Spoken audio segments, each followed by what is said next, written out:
Hello everyone, आप लोग कैसे हो। आई होप आप लोग ठीक होंगे। चलिए आज हम यूरोप में राष्ट्रवाद का दूसरा टॉपिक, यूरोप में राष्ट्रवाद का निर्माण को पढ़ते हैं।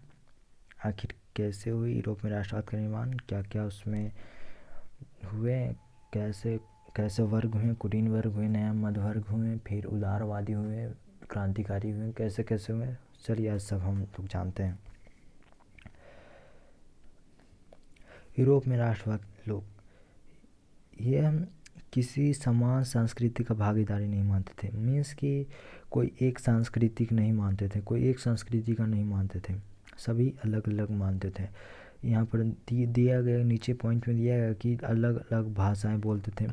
तो मीन्स कोई ये भाषा बोलता था, मीन्स कि कोई हिंदी बोलता, कोई इंग्लिश बोलता, कोई पंजाबी बोलता, कोई कुछ भी बोलता, मतलब अलग अलग भाषा बोलता था यूरोप में। फिर एवं यहाँ विभिन्न जाति के सदस्य समूह थे एवं विभिन्न जाति के सदस्य थे। ये कोई और जाति है, ये कोई और जाति है, ये कोई और जाति है, ये कोई और जाति, मीन्स कि सब अलग अलग जाति के लोग थे। ठीक है। उसके बाद इसी वजह से यहाँ राजनीतिक एकता को बढ़ावा देना मुश्किल था, क्योंकि हम लोग जानते हैं कि एकता कब तब बढ़ सकता है जब दोनों के बीच में समान होगा, कुछ सिमिलरिटी अगर मिलेगी तभी हम आपस में एकता बढ़ा सकते हैं। तो इन्हीं वजह से मतलब कि वहाँ पहले क्यों नहीं राष्ट्रवाद आया, क्योंकि वहाँ की अलग अलग भाषाएं बोलने वाली थी, वहाँ अलग अलग संस्कृति थी, जिसकी वजह से वहाँ राजनीतिक एकता बढ़ावा देने में बहुत मुश्किल हो रहा था। अब हम जानेंगे कि किन्होंने किस किस के वजह से, मीन्स वैसा क्या चीज़ था जिसके वजह से यहाँ में यूरोप में राष्ट्रवाद का निर्माण हुआ। चलिए अब हम लोग देखते हैं कुलीनबर्ग एवं नया मध्य वर्ग के बारे में। सीबीएसई क्वेश्चन देता है कि कुलीनबर्ग और नया मध्य वर्ग के क्या ऐसा प्रभाव हुए थे। तो कुछ कुछ पॉइंट है जो लिख सकते हैं, और इन दोनों के बीच के डिफरेंस भी पूछता है सीबीएसई। देखें प्रीवियस इस क्वेश्चन में एक दो बार देखे आया था 2014 या 15 में। तो चलिए बताते हैं आखिर है क्या ये कुलीनबर्ग। यह सामाजिक एवं राजनीतिक रूप से ज़मीन का मालिक प्रभु होता था।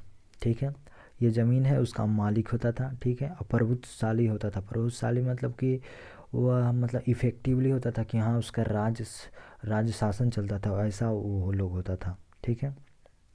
उसके बाद फिर ग्रामीण इलाकों में, जैसे गांव हो गया, वहाँ में बहुत सारा जायदाद था, उसका ज़मीन था। और शहरी इलाकों में हवेलियों का मालिक था। ये जैसे कोई टाउन हो गया तो वहाँ बहुत सारा आपका ये टाउन था। ठीक है। उसके बाद फिर यह संख्या के लिहाज से एक छोटा समूह था, मतलब कि एक छोटा समूह था, लेकिन ये बहुत ही ज़्यादा प्रभुत्वशाली था, बहुत ही ज़्यादा अमीर था, बहुत ही ज़्यादा, लेकिन था एक छोटा सा समूह। ठीक है। अब हम जानते हैं कि आखिर इसके बाद इसका क्या क्या नया मध्य वर्ग आया, तो वह किस प्रकार से आया, क्यों आया, कैसे आया। चलिए जानते हैं। नया मध्य वर्ग, ये एक पॉइंट छूट गया है जिसमें बता रहा है कि पश्चिमी तथा मध्य यूरोप के हिस्सों में औद्योगिक उत्पादन, व्यापार में वृद्धि से शहरों का विकास एवं वाणिज्यिक वर्गों का उदय हुआ। मीन्स नए मध्य वर्ग का उदय किस प्रकार हुआ, जब मध्य पश्चिमी और जैसे मान लिया कि ये यूरोप है। ठीक है, तो ये पश्चिमी इलाका हो गया आपका, और मध्य यूरोप, जो मध्य यूरोप है, मध्य यूरोप में औद्योगिक उत्पादन हुआ। यहाँ पर औद्योगिक उत्पादन हुआ और व्यापार में हुआ, जिसके कारण शहरों का विकास एवं वाणिज्यिक वर्गों का उदय हुआ।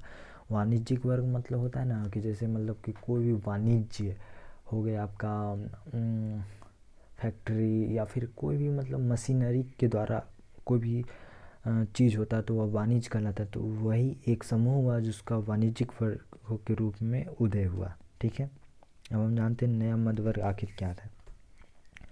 नया मध्य वर्ग यह श्रमिक वर्ग के लोग होते थे। यह प्रायः उद्योगपति, व्यापारी एवं सेवा क्षेत्र के लोग से बने थे। कुलीन विशेषाधिकार की समाप्ति के बाद शिक्षा और उदारवादी वर्गों के बीच ही राष्ट्रीय एकता के विचार लोकप्रिय हुए। अब यहाँ पर हम समझाते हैं जो विशेषाधिकार हुए थे, इसके हम लोग 9th में पढ़े थे कि पादरी वर्ग का कुछ विशेषाधिकार थे कि जन्म से उसका अधिकार था। तो उसकी समाप्ति के बाद वह अपने शिक्षित और उदारवादी मध्य वर्गों के बीच ही राष्ट्रीय एकता पैदा करने में नए मध्य वर्ग का बहुत ही ज़्यादा हाथ रहा था। ठीक है, अब हम देखते हैं कि उदारवादी राष्ट्रवाद के क्या मायने थे। अब उस बारे में हम लोग देखते हैं उदारवादी क्या मायने थे। उदारवाद का अर्थ होता है लिबरलिज्म, मीन्स लैटिन भाषा में उसको कहते हैं लिबर, अर्थ है उसका आज़ाद। उदार का अर्थ होता है आज़ाद।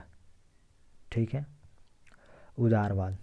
अब उदारवाद के अंदर क्या हुआ था, अब नए मध्य वर्गों के लिए क्या क्या उदारवादी के अंतर्गत किया गया था, अब वो देखते हैं। पहला नंबर था कि व्यक्तियों के लिए आज़ादी मिलना और कानूनों के समक्ष सबकी बराबरी होना। ये जितने भी कानून थे, हिंदू मुस्लिम सिख ईसाई, ऊंचे तबके के लोग नीचे तबके के लोग, सबको एक समान कक्ष के अनुसार से देखा जाए।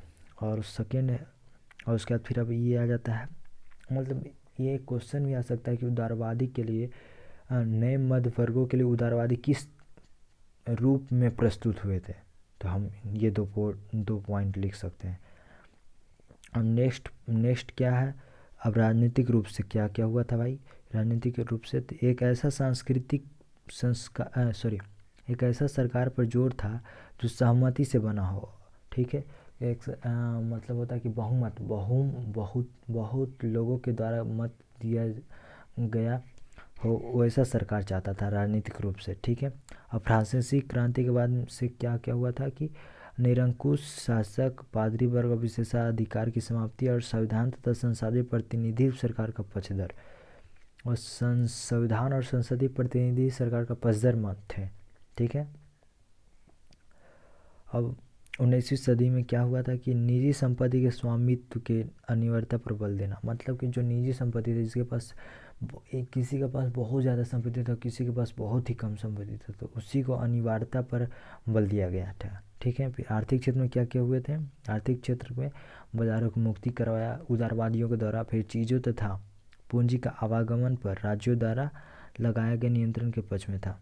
ठीक है, जैसे कोई भी पूंजी होता है वहाँ के आता है जाता है, उसको टैक्स भरना पड़ता है, तो उसी पर बैन लगाया गया था, उसके पक्ष में था इन लोग उदारवादी लोग। ठीक है, अब देखेंगे हम लोग मसलन एक कपड़ा नापने का पैमाना है जिसको हम लोग कहते हैं, मतलब मसलन कपड़ा का एक प्रकार है और नापने का इसका पैमाना एले कहलाता है, एले।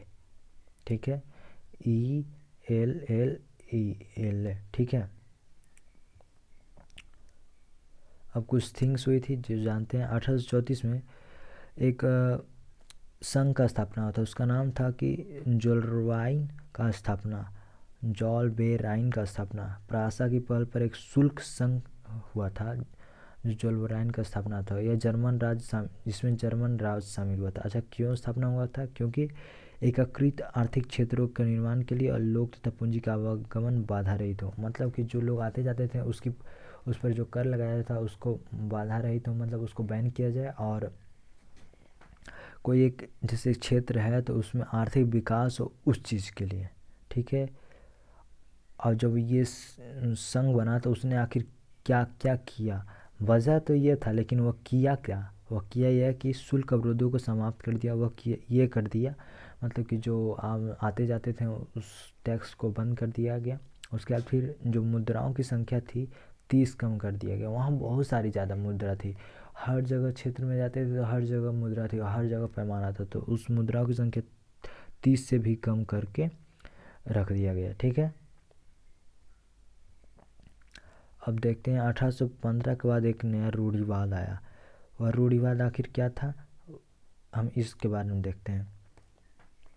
1815 के बाद एक नया रूढ़िवाद का अर्थ होता है कि एक ऐसा राजनीतिक दर्शन जो परंपरा स्थापित संस्थान और रिवाजों पर जोर देता है और तेज बदलाव की अपेक्षा क्रमिक धीरे धीरे विकास को प्राथमिकता देता है। मतलब कि जो पुराना ख्यालात रखता है ना, उसके ऊपर ये वह रूढ़िवाद कहलाता है। जो पुराना ख्यालात के लोग रहते हैं लेकिन वो विकास चाहते हैं, लेकिन धीमे धीमे गति से विकास चाहते हैं, वह रूढ़िवाद कहलाते हैं। ठीक है, ये एक इम्पोर्टेंट क्वेश्चन, बहुत ही ज़्यादा इम्पोर्टेंट क्वेश्चन है कि 1815 में आखिर हुआ था क्या, वियना की संधि।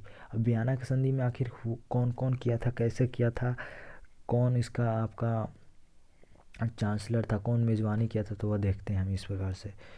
वियना संधि का मेज़बानी ऑस्ट्रेलिया के चांसलर ड्यूक मेटरनिख ने किया था। इसका मुख्य उद्देश्य था क्या, उन सारे बदलाव को खत्म करना जो नेपोलियाई युद्ध के दौरान हुए थे। अब क्या क्या हुआ था देखते हैं कार्य इसके। फ्रांस ने उन इलाकों का अधीन खो दिया जिन पर कब्जा नेपोलियन के अधीन किया गया था। नेपोलियन ने 30 से भी ज़्यादा अधिक राज्यों पर कब्जा किया था, तो उस इलाकों का अधिकार वियना संधि ने के द्वारा यूरोप खो दिया। ठीक है, उसके बाद फिर क्या हुआ, फ्रांसीसी क्रांति के दौरान जो हटाए गए बोर्बो राजवंश की सत्ता में शामिल हटाए गए थे उसको सत्ता में फिर से शामिल किया गया, मतलब राजतंत्र को फिर से लाया गया। ठीक है, फ्रांस की सीमा पर कई राज्य कायम कर दिए ताकि भविष्य में फ्रांस विस्तार ना कर सके। अब देखिए, जैसे मतलब कि कोई भी एक सीमा है, कोई भी एक राज्य है, ये एक राज्य है, अगर हम यहाँ पर राज बना देंगे, यहाँ पर भी राज बना देंगे, यहाँ पर भी राज बना देंगे, यहाँ पर भी राज बना देंगे, यहाँ पर भी राज बना देंगे, तो अगर चारों पट्टी से हम उसको घेर देंगे तो वो कैसे विस्तार कर पाएगा, नहीं विस्तार कर पाएगा। तो वह यही बता रहा है कि फ्रांस की सीमा पर कई राज्य कायम कर दिए गए ताकि भविष्य में कोई फ्रांस विस्तार ना कर सके, कोई भी राज्य फ्रांस विस्तार ना कर सके। ठीक है, अब नेक्स्ट क्या है, अब नेक्स्ट है ये आपका यूरोप में एक नया रूढ़िवाद व्यवस्था कायम करने का लक्ष्य भी था। जो यूरोप था वहाँ की एक नया रूढ़िवाद व्यवस्था लगाया। रूढ़िवाद का मतलब क्या, हम बताते हैं कि जो मतलब विकास चाहता था लेकिन धीरे धीरे विकास होना चाहता था। जो पुराने ख्यालात के लोग चाहते थे, वह पुरानी संस्कृति को मान्यता रखते थे। ठीक है, अब 1815 में रूढ़िवादियों के शासन व्यवस्था क्या क्या थी देखते हैं, चलिए। वह निरंकुश था, उस पर कोई अंकुश था नहीं, कोई किसी को कुछ नहीं बोल सकता था, वह जो उसको जो मनाता था वह बोल करता था। उसके बाद फिर आलोचना और असहमति बर्दाश्त नहीं करती थी, मतलब कि जो आलोचना करते थे उसके बारे में बुराई करती थी, उसके बारे में अच्छाई भलाई के बात ना करके, मतलब उसकी जो अधिकतर प्राय बुराई करती थी उसको आलोचना हम लोग कहते हैं। ठीक है, और असहमति मतलब हम उसका सहयोग ना करते थे तो उसको बर्दाश्त नहीं करता था, उसको तुरंत दबाने की कोशिश करता था। देखिए यहाँ पर लिखा ही हुआ है कि वैसे गतिविधियों दबाना चाहा जो निरंकुश शासक के वैधता पर सवाल उठाती थी। आई मीन कि जो आलोचना करती थी उसको दबाना चाहा, असहमति करती थी उसको भी दबाना चाहा। ठीक है, आज के लिए इतना ही है। हम लोग देखें कि रूढ़िवाद आखिर था क्या। रूढ़िवाद जो लोग थे वह पुराने विचार के लोग, कुछ पुराने विचारधारा वाले धारा के लोग थे। इसमें देश को विकास चाहते थे लेकिन वह विकास धीमी गति से हुआ, पुरानी संस्कृति को भी लेकर चलना चाहते थे। उसका फिर उदारवाद को देखें कि उन्होंने वह सभी नागरिकों को समान माना था, और भी बहुत सारे ऐसे ऐसी चीज़ थे जो हमने देखा। ठीक है, अब नेक्स्ट वीडियो में हम लोग देखेंगे कि क्रांतिकारी का क्या कार्य था, क्रांतिकारी आया तो क्या हुआ, उसके बाद फिर क्या क्या हुआ। ठीक है, और कोई भी प्रॉब्लम रहा तो आप प्लीज़ कमेंट कीजिए, लाइक कीजिए। अगर वीडियो अच्छा लगा तो प्लीज़ लाइक कीजिए, सब्सक्राइब कीजिए ताकि आपको नए नए अपडेट्स मिलते रहें। उसके बाद फिर और भी अगर नोट्स चाहिए तो प्लीज़, हाँ एक इम्पोर्टेंट चीज़ बताना हम भूल गए कि सब्सक्रिप्शन में हम आपको प्रीवियस ईयर्स क्वेश्चन कुछ दिए हुए हैं सब्सक्रिप्शन में, आप प्लीज़ देखिए जाकर वहाँ पे, और फिर उसको कॉपी में नोट आउट कीजिए। उसका फिर जो नोट्स पढ़ा है उससे आप प्लीज़ खोजने का थोड़ा ध्यान दीजिए। ठीक है, धन्यवाद, थैंक यू।